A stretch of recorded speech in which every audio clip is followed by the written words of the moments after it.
Alright. So, unang upo, ayan, medyo nakatingkayad tayo. Pero kayang-kaya naman. And let's try this out.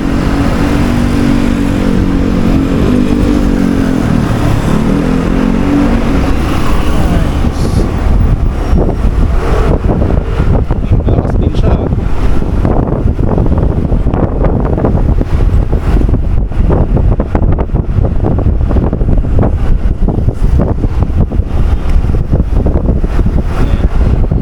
First impression,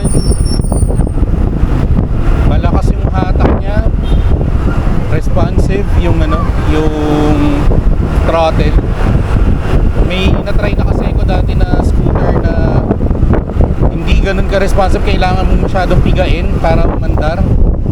Pero ito, ayos to, maganda. Solid yung yung responsiveness niya, yung throttle. Okay. Tapos in terms of maneuvering, magaan. Okay siya, hindi siya dragging. Wow. Ayos, solid. Galing.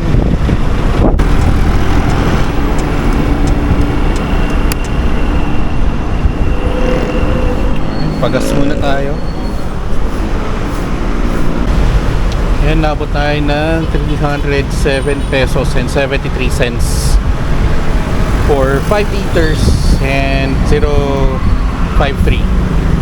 60 pesos and 90 cents per liter yung yung unleaded fuel save.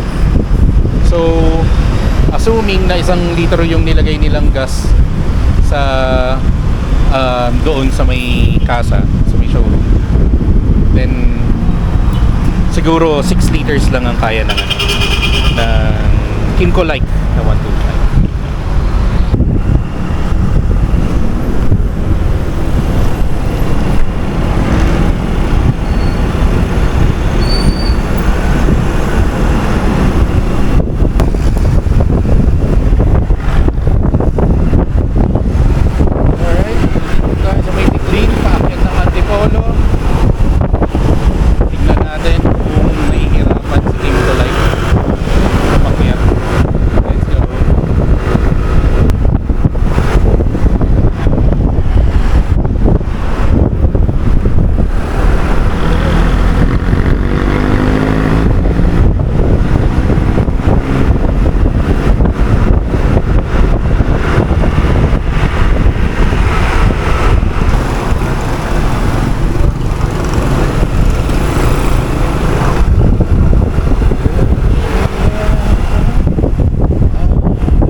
Sir, tatanong lang, saan po ba pupunta pagka magpapabless? Parking mo dyan, tapos punta ka sa office, dinitin lang. Anak ng Espiritu Santo, sinabi ni Jesus sa konda ng katotohanan ng buhay, walang sino mamakarating sa Ama kundi sa pamamagitan ko. Ama namin makapangyarihan, ikaw ang tinghanan namin ng lupa. Sa iyong kapasyahan, ipinagkatiwala mo sa mga Alright, ayun, napakaganda talaga niya. So, nasa atin na tong Kimco Like for about 2 weeks now. And ito yung first impressions ko. So first things first, yung itsura niya, talagang sobrang classic. Gusto ko talaga yung itsura niya. And meron akong binago, so tinanggal ko yung windshield dito, tapos kinapitan ko siya ng cellphone holder. Kasi yun sa windshield, kaya ko tinanggal, kapag ka naka-on yung light, tumatama yun sa may bandang ilalim nung windshield. So parang medyo nakakailang Tapos parang kapag tumingin ka sa windshield, through the windshield, kung nga nagda-drive ka ng gabi, no, through the windshield, parang medyo malabo ng kaunti, tapos biglang yung sa may bandang ibabaw ng windshield, medyo malinaw. Syempre, nakikita mo yung talagang kung ano yung kailangan makita. So tinanggal ko siya. Pero in terms of ito pala, sorry. In terms of this, mali yung nabili ko eh. Dapat pala yung nandito kasi may nakita kong mga kinakabit nila dito somewhere here instead of this kasi ang laki. Tapos kapag nilagay ko tong camera sa may chest, yung wala kasi kung lalagyan ng camera sa may helmet. Kapag sa may chest, kitang-kita to. So, yun lang, yun yung problema. Pero anyway, siguro palitan ko na lang yan sa susunod. Also, ito, gusto ko talaga tong leather seat na to. Napakaganda. And of course, yung loob, malaki siya, pero hindi kasya yung full face or half face na helmet. Pero malaki. Marami kang may lalagay. And of course, the reason why we got the Kimco Like is because of this, yung gulay board. Napakalawak nga ng gulay board niyan. And basta may rason yan kung bakit yan yung kinuha namin, na kailangan namin yung malawak na gulay board. And all in all, sa looks ng Kimco Like, sobrang gusto ko siya. And isa sa mga pinaka nagustuhan ko talaga is conversation starter kasi siya. So parang kapag kunwari na katulad na lang nung isang araw, bumili ka sa somewhere dito sa amin and merong kumakain dun sa tabi nung pinagbilan ko na burger joint. Tapos ang nangyari is medyo hindi mo matanda, siguro alam mo yun, mga siguro 40s, 50s, mga ganun. Tingin siya ng tingin. Tapos talagang dilapitan niya pa, tinitingnan niya ng malapitan. Tapos ang sabi niya sa akin, "Sir, ano yan? Hindi ako familiar." Yung pala hindi siya familiar din sa Kimco Like. Akala niya Vespa. Kapag malayuan. So talagang yun yung maganda. Tapos ang dami na napagkwentuhan. So it's really a conversation starter. Yun yung pinaka nagustuhan ko sa kanya. Kasi meron lang niche na mga tao ang tama ba niche? Basta meron lang mga tao na talagang nakaka-appreciate ng itsura ng mga classic motorcycles like this, or Vespa, or yung mga Fazio. Ngayon yung Giorno, yan yung mga yan. So yun lang sila. In terms of performance naman, hindi siya ganun kalakas, no, sa overtake, yung parang harurot talaga. Hindi siya ganun kalakas, pero stable yung pag-angat nung speed. Hindi ko kailangan ng sobrang bilis na motor. Kasi kung mabilis na motor kailangan ko, edi yung big bike na lang ang ginamit ko, 'di ba?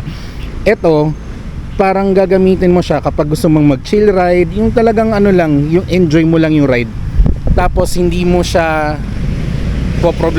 kumbaga hindi mo po problemahin yung oras, kung ano oras ka makakarating, mga ganun. Kasi talagang hindi siya pang ratratan eh. So yung kumbaga i-appreciate mo yung daan, kumbaga for example, no, sa probinsya, no, nagra-rides ka pa Marilaki, yan, napakaganda ng view dyan.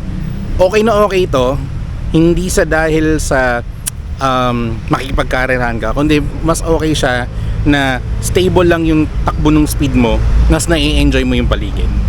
So ayun, yun din yung nagustuhan ko rin doon talaga. Kasi again, kung gusto ko ng mabilisan na motor, definitely sa category ng 125 na scooter, hindi siya yung pinakamabilis. Kung tutuusin nga, mas malakas pa siya sa gas consumption compared sa ibang mga scooters, kasi eto, carburetor pa yung ginagamit nito. So as far as I know, nasa 30 to 35 kilometers per liter ang kaya ng i-consume or itakbo per liter. Unlike yung iba na katulad ng, for example, Neo, mga Honda Beat, or Click, then aabot ng mga 42, 45, mga nun. So kung gusto ko ng mas malakas at mas mabilis at mas tipid, edi yun na lang sana binili ko, not this one. Pero because of the aesthetics itself, because of the gulay board, because of technically everything, this is perfect for me. Yun lang talaga na kumbaga it's basically still based on your preference, no? Kung para saan mo siya gagamitin, or kung ano talaga trip mo. Baka hindi mo trip yung classic, baka trip mo yung mga magaganda, medyo mas malalaki, PCX, NMAX, mga ganun, or Skytown, yan, mga ganyan. Meron pa yung Kimco, yung 180 na nakalimutan ko yung pangalan niya. Pero ayun, aside from that, makapal yung gulong. Ayan, makakapal ang mga gulong niya. So hindi naman siya gagamitin for banking, pero yun lang nagustuhan ko, kahit maliit yung motor, makapal yung gulong. Maliit nga lang yung yung rim, yung diameter. But then again, it's all good. Saan pa ba? So bukod sa looks, tapos performance, siguro hindi ko pa naman siya na kukuha yung full potential. Syempre 2 linggo pa lang naman sa akin kung hindi ko pa talaga siya na ilalabas. Wala pa nga yung ORCR o yung Motorcycle City Taytay, baka naman bilisan nyo pag-release sa ORCR kasi gusto ko nang lumabas. And speaking of labas, abangan ninyo yung mga susunod natin mga videos kasi pupunta kami somewhere in the south. So itatry namin kung gaano talaga kalakas si Kymco Like, kung kakayanin ba ng long ride and kung magkano yung gagastusin natin. So ayun lang. So basically those are my first impressions with regard to Kymco Like 125. And again, depende sa preference mo yan. Kung gusto mo ng classic na motor, you have options. You have Giorno ng Honda. You also have Fazio. You have Kymco Like. You also have Django ng Fujo, yung pinakita ko last na na video sa Motorcycle City Taytay, no, yung kulay green, yun maganda rin yun. Yun lang medyo expensive, talagang expensive siya, parang nasa 160,000 yata, 150cc rin yata siya if I'm not mistaken, pero yung classic looks andun talaga siya. Ano pa ba? Benelli, yung Panarea, yun yung Panarea na Benelli, yun. So kung sa classic na motor, marami kang options din. So you have different options for that.